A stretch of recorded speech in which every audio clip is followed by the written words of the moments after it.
อืมฟันได้ฟันเห็นขี้เลยเออโชคดีตัวนี่เนาะเอา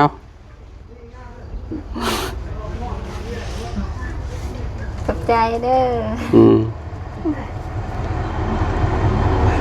แบ่งกันเด้อดูกับแม่คนละล้านกับ100,000เด้อ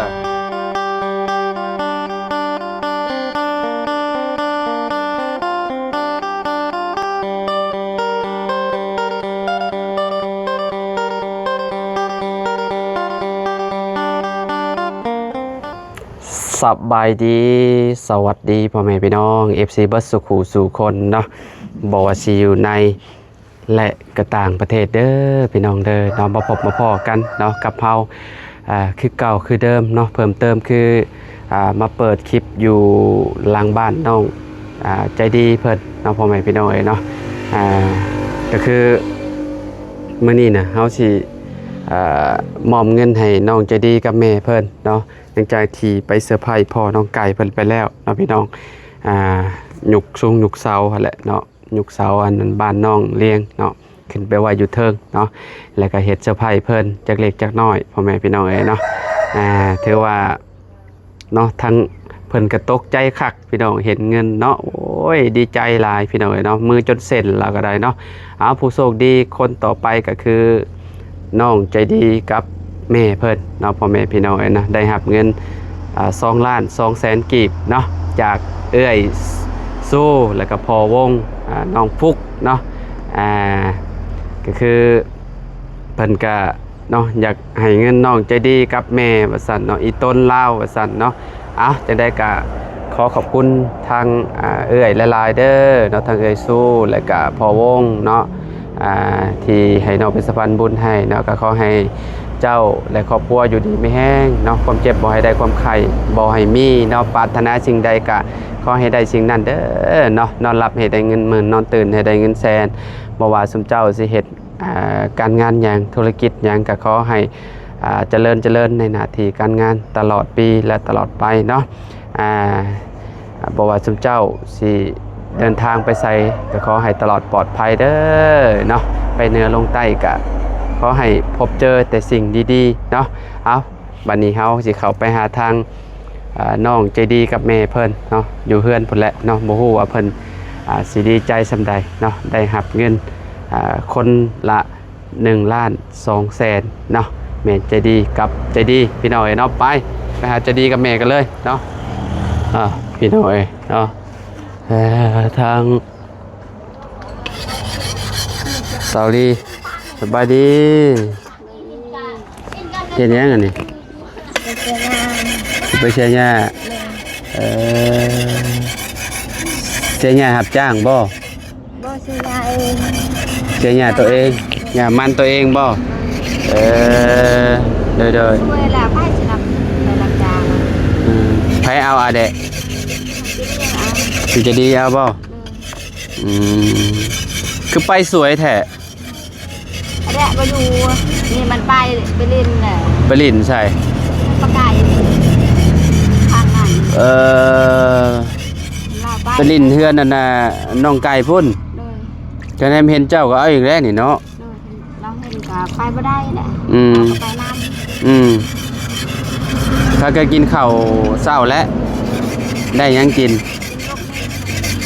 ลงมีป่ะกินลงมีกับข้าวเนาะโอ้ยพี่น้องเอ้ยเนาะไปอันน่ะสวยๆแน่เราก็ได้เนาะใครแน่มันมื้อนี้มันบ่แดดเนาะสาลีเนาะโอ้หลับอันนั้นพี่น้องอันน่ะเสียมบ้านเจ้าห้องเสียมเนาะใดนั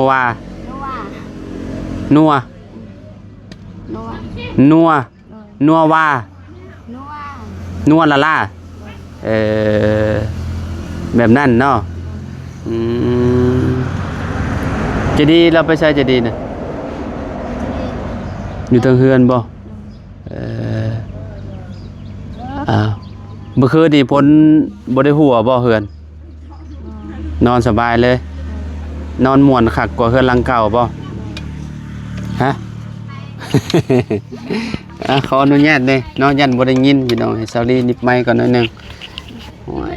ชื่อน้ำนี่เซ็ตบ่กังด้องมาจากไมค์ข่อยว่าไมค์ข่อยแล้วว่ามือเจ้าบ่ได้เปียกติ ยันมันซึมเข้ามองหั่นนะมองข่อยสากหั่นนะได้แล้วพอแล้วพี่น้องเนาะอ๋อนอนสบายเลยเนาะ เลย โซล่าร์เซลล์เจ้าบ่ย้ายบ่ ตัวนี้ แม่นบ่ย้ายไปอันไว้อยู่อันกองตารางบ่เอา ตัวทองเฮือนน้อยนี่ เอาอันนั้นน่ะขุดเสาใส่มองหันอะไรก็เอาอันทรายมันมานิบอยู่นี่ ตอนแรกก้อนยังให้พ่อมากายเฮ็ดให้ พอน้องไก่เฮ็ดให้ก็ได้ เพราะว่ามันมืดเด้ในกองตารางนี่เนาะถ้ามีโซลาร์เซลล์ยังว่าเวลากลางคืนมามันก็หุงเด้มันก็เห็นแหละแต่ตัวนั้นมันกุ่มอยู่เนาะกุ่มฮอดจังโมง ตัวนี้ บ่โตที่ขอยซื้อมาให้ มาฮอดได้ละ7 โมง 7 โมงเช้า 7 โมงแรงมันบอดเองมัน บ่7 โมงแรงนี่มันเปิดนี่ฮอดจังโมงมันจังปิด ได้ละ6 โมง 6 โมงเช้าคิดว่าประมาณ1 โมงกลางคืน2 โมงคืนแล้วยันมันปิดหั่นน่ะบ่ได้ปิดเนาะ เลย จะแดงว่าเฮาตั้งแบบว่ามันถือบ่งมันอันนั้นพี่น้องเนาะมองแสงแดดดีหั่นน่ะมันก็เลยหุงดีเนาะ เลย ฟันเลขยังน่ะซาลีมื้อนี้เลขออกได้นี่ เลขลาวออกได้ บ่ได้พันหยัง ฮะนอนเฮือนหลังใหม่บ่ได้ฟันหยังเลยบ่ เลยพันแต่สุดก้อนเห็นปลา พันเห็นปลา เลย พันเห็นปลาจับอยู่บ่จับปลาอยู่บ่ พ่อเขาเลี้ยงได โอ้ยเจ้าฟันตั้งแต่มื้อน่ะพุ่นเลขมันเมื่อคืนนี่มันก็ออกเลขอันเลขอีหยังออกเลขกระปูเมื่อคืนนี่ คือนี่ แม่น มื้อนี้ก็เล็กออกเนาะ แม่นออกอีกพี่น้องเอ้ยเนาะเนาะทางน้องเจดีเพิ่นก็อันนั้นบ่อยู่เทิงก็บ่เจดีอยู่ใส่ลงมาหาแน่เจดีพี่น้องเอ้ยเนาะเฮ้ยเริ่มอันนั้นแล้วเฮาก็ได้เริ่มหิวแล้วเนาะถ่ายจบคลิปอันนี้อันน่ะน้องเจดีกับแม่ก็ไปแล้วพี่น้องเอ้ยเนาะก็สิไปหากินข้าวกินน้ำก่อนเนาะเดี๋ยวจังเข้ามาใหม่พี่น้องเอ้ยไปสวยๆบัดนี้กลับมาจังโมงซะลิ ฮู้ละคันแดดมาไว้ละคันแดด ฮะ คันแดดน่ะมาไว้ คำว่ามันแดดน่ะมาไวบ่ เลย เ เบิดมันสวยแล้วเด้ สวยแล้วไปประมาณ1 ชั่วโมง2 ชั่วโมงก็มาแล้วเนาะ เลยคันมันห่มก็เฮ็ดก้อน คมอยู่มื้อนี้น่ะเขาว่ามันบ่แดดบ่แห้งดอกข้าวพอน้องไก่ก็บ่ค่อยงามปานใดเนาะอันนั้นอยู่พี่น้อยเนาะมันกำลังขึ้นเด้จักแลบัดเทิงไปเนาะแนมเบิ่งก็ธรรมดาอยู่ของสาวสีดอกแค่จะว่างามกว่านี้บ่จ๊ะ ก็แบบนี้แหละเราว่าตอน ไปนั่งน้ำกันกับลูกก่อนเนาะพี่น้อยมาสองเมลูกเนาะสบายดีเด้อเนาะน้องเลี้ยงอยากว่าน้องเลี้ยงวันนี้ถ่ายคลิปน้องเลี้ยงเลยอยากว่าน้องเลี้ยงน้องจะดีพี่น้อยเนาะแม่กับลูกซ้ำกันเนาะแม่ยังหนุ่มกว่าจักอันนี้ยอก็ยอ จะหน่อยจะดีให้ได้จะดีเนาะว่าเฮาเฒ่ากว่าแม่นี่เฮาให้ได้เนาะจะดีกินข้าวแล้วจะดีกินหยังกินกับหยังเอาแม่จะว่ากินหมี่ สัมภาษณ์กับมี จนพักกับหมี่เนาะเป็นได้เมื่อคืนนี่พ้นหัวบ่เฮือน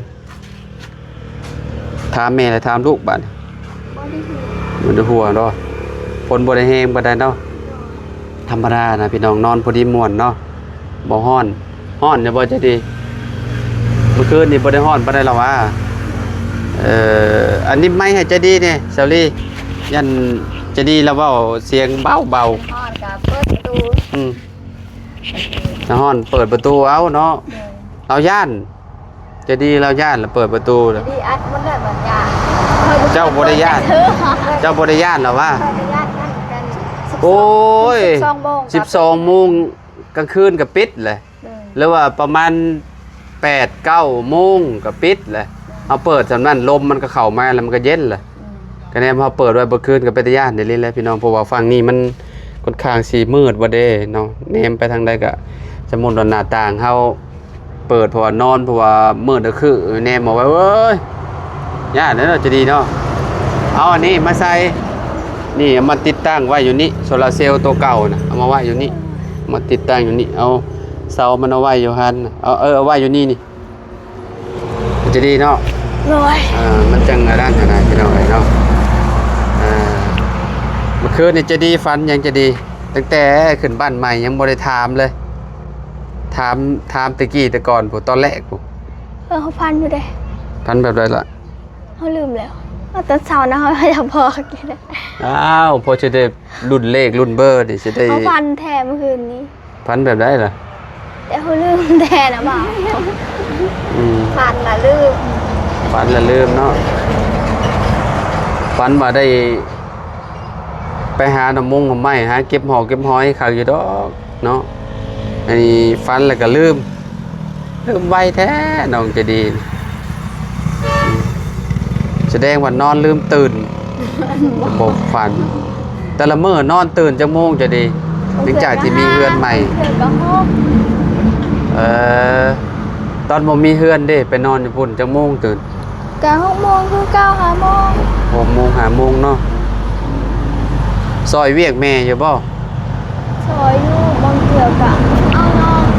บางเถื่อกะเฮ็ดบางเถื่อกะแม่เฮ็ดแน่เดี๋ยวบ่ได้เฮ็ด แม่เฮ็ดหยัง บางเถื่อกะเราตักน้ำดิ แม่ตั้งน้ำเจ้าเอาน้องอะแดะเราขาดแม่บ่ได้เนาะถ้าเราเห็น เดี๋ นี่ ยว โอ้ เดี๋ยวนี้นะเราไปเล่นอยู่นั่นแม่ว่าสิไปซื้อมัน เจ้าสิเอาเพิ่นเราบ่เห็นแม่เราก็ลิ้นเนาะแม่เราอ่ะอันอะแดะเนี่ยเวลาเห็นแม่ผัดอยากแอวอ่ะนะเวลาบ่เห็นแหละคือแบบลิ้นน้ำไผก็ลิ้นได้นะเห็นบ่เวลาเพิ่นบ่เห็นน่ะพี่น้องเอ้ยเนาะบัดเห็นแบบว่าคือที่เวลาเฮาถ่ายคลิปนี่แนมเห็นสมมุติว่าเพิ่นอยู่พุ่นน่ะอยู่หมู่เฮือนน้องจริงๆน่ะแนมเห็นแม่น่ะโอ้ยเอาละเอวหาแล้วพี่น้องเอ้ยเนาะโอ้ย ว่า ติด กันกับผู้อื่นกะบ่ได้มันบ่ให้ว่า เห็นบ่เราห่วงขอยเห็นอยู่ FC เว้าอยู่ว่าอันน้องอะแดในอันน่ะห่วงแม่ว่าซั่นเนาะบ่อยากให้แม่เว้ากับคนอื่นว่าซั่นพี่น้องเอ้ยเนาะนั่นแหละเด็กน้อยเนาะบ่ติเพิ่นแหละพี่น้องเอ้ยเนาะ ว่ากับข่าวซาวดอกแคมันแบบมันบ่ให้ว่าแบบนี้มัน อืม กันใจมันจะหายเลย อืมบอกครับเป็นเบิดแม่นบ่แปลว่าฮู้จักความเบิดละบ่นี่หรือว่า รู้จักวัดหัวเรือบูบันไดธรรมดา จักปีแหละเฮ้ออะแดนี่ 3 ปี3 ปีจักเดือน กูเรือนเนี่ยอะไร สูสีกับลูกข่อยบ่จ๊ะลูกข่อย3 ปีประมาณ5 เดือนแล้วมั้ง5-6 เดือนแล้ว แต่เพิ่น ลูกสาวข่อย ได้หลาย 5-6 เดือนแล้วอันนั้นก็เอาแต่ใจคือกัน เวลาบ่ได้หยังเราก็งอแงไปเบิดเลยนั่นก็ได้ เวลาไปซื้อเครื่องซื้อของเอ้ยถ้าบ่ให้เอาก็เอาละสักดินสักงอแล้ว ซ้ำ พี่ มา น้อง ใกล้ก็ยังแอบอยู่ แอบมันต้องระดับประมาณ10 ปีผู้10 ปีขึ้นไปจังสิรู้จักความเนี่ยนะในอยู่ในอันสำนี้นะเว้ยยากแหละสำนี้นะเพื่อเพิ่นสิพังความนะโอ้แล้วพี่น้องเอ้ยเนาะเนาะบ่ฟันเลยเนาะสองแม่ลูกนี่โอ้ยเนาะพี่น้องเอ้ยเนาะถ้าว่าฟันได้จับนั่นจับนี่น่ะคืออยู่เนาะ พันลืมแล้วพันก็ได้ลูกน้อยได้ยังน้อยๆแบบว่า นั่น คือว่า มันฟันเห็น ลูกชายอู้ ฟันได้ลูกละบาทนี่ ก็คือว่าลูกทายอยู่แบบว่าอู้มัน หึ แบบว่าลูกทายหนัก พันว่าลูกทายนัก เลย เห็นเรือเต็มอยู่ เลยเห็น เจ้าจับบ่ บ่ได้จับแต่เห็นแต่อยู่ เต็มขา เลย เต็มขาเด็กน้อย เลย เบิด แม่นบ่ เลย อืมฝันได้ฝันเห็นขี้ เลย เออโชคดีตัวนี่เนาะเอา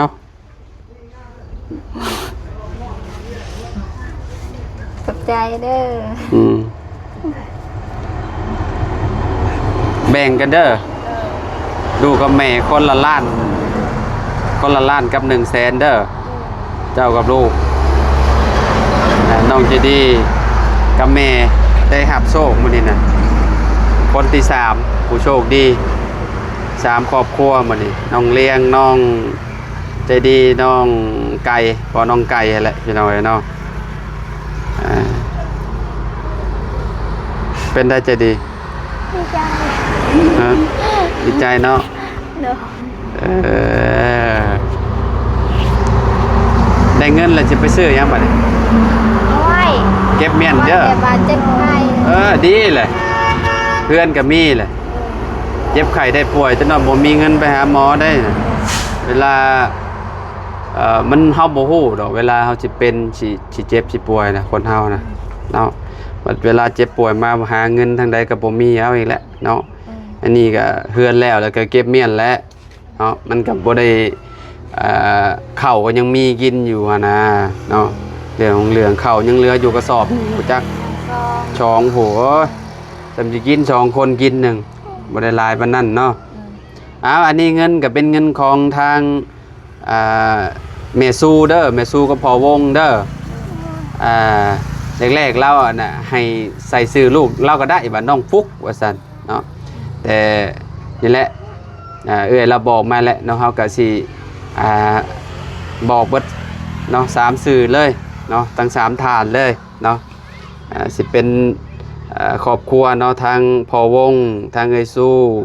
ลูกชายเราก็ซื้อน้องฟุกลูกชายเรามักเฮ็ดบุญว่าซั่นมักอันเฮ็ดบุญนี่แหละนำผู้ที่ว่าเพิ่นขาดเคินนี่แหละพี่น้องเอ้ยเนาะโอ้เธอเป็นกระจายบุญใจกุศลหลายเพิ่นก็อายุแค่16 ปีหนึงเป็นรุ่นอ้ายของน้องๆเพิ่นนี่แหละพี่น้องเอ้ยน้องใจดีน้องเลี้ยงเนาะเจ้าอายุเท่าไหร่ใจดี10เท่าใด15 13เนาะประมาณนั้นเนาะชื่ออยู่บ่นะบ่าวบอกชื่อกินนี่ ชื่อ แม่ยัง แม่ แม่สู้พอวงแล้วก็ไอ้ฟุกเด้อฝากจะดีขอบคุณเพิ่นเด้อเอาสวีอยู่สาวเล็กสาวลี่ ขอบคุณแม่สู้และพอวง วง น้องฟุก น้องพุกที่มอบเงินมาให้น้องและขอให้สุขภาพแข็งแรงความเจ็บอย่าได้ความไข้อย่ามีปรารถนาสิ่งใดก็ขอให้ได้สิ่งนั้นและขอให้อยู่มันควรยืนขอให้อยู่มันควรยืนเด้อสาธุ เจ้าเป็นอยู่บ่ขอบใจเพิ่นน่ะขอบใจทางเอ้ยสู้พอวง ขอบใจทางเวสู้พอทางไอวงทาง น้องฟุก ทางน้องพุก ขอบใจละลายเด้อ ตอนนี้ โอ้ยให้เพิ่นอยู่ดีมีแห้งแหละให้เพิ่นร่ำเพิ่นรวยกว่าเก่า ให้อยู่ดีมีแห้งให้ ให้ร่ำให้รวยกว่าเก่า รำให้รวยกว่าเก่า ให้เงินมา100ก็ขอให้กลับคืนไปหาเป็นหมื่นเป็นแสนเป็นล้านเท่าเนาะ คือน้องว่าคือสิหยา โอเคสาวมีแต่ขอบใจเพิ่นเนาะขอบใจทางเอ้ยสู้พอวงหลายๆเนาะที่มอบเงินให้ทางใจดีกับแม่เด้อเนาะเฮาก็ได้นำสะพานบุญเนาะขอบคุณแทนเพิ่นหลายๆเนาะมื้อนี้ก็ถือว่าเพิ่นก็โชคดีเนาะทางใจดีที่เก็บเมียนเนาะใจดีเนาะเก็บเมียนเวลาเฮาเจ็บใครได้ป่วยเฮาบ่ฮู้ได้มื้อใดเฮาสิไข้สิป่วยหั่นนะเก็บเมียนเด้อล่ะเด้อแบ่งกันเจ้าก็เอา1 ล้านกับ100,000แม่ก็เอา1 ล้าน100,000เด้อสาวดีเด้อโอเคเฮาก็ขอโตแล้วพี่น้องอยู่ดีมีแฮงบ่สุขุสุขนขอบคุณหลายๆ FC เนาะที่เป็นกำลังใจให้เด้อพี่น้องเด้อเนาะสำหรับคลิปนี้เฮากับจะดีกับแม่ขอตัวแล้วสบายดีเด้อจะดีเด้อไปเนาะโดย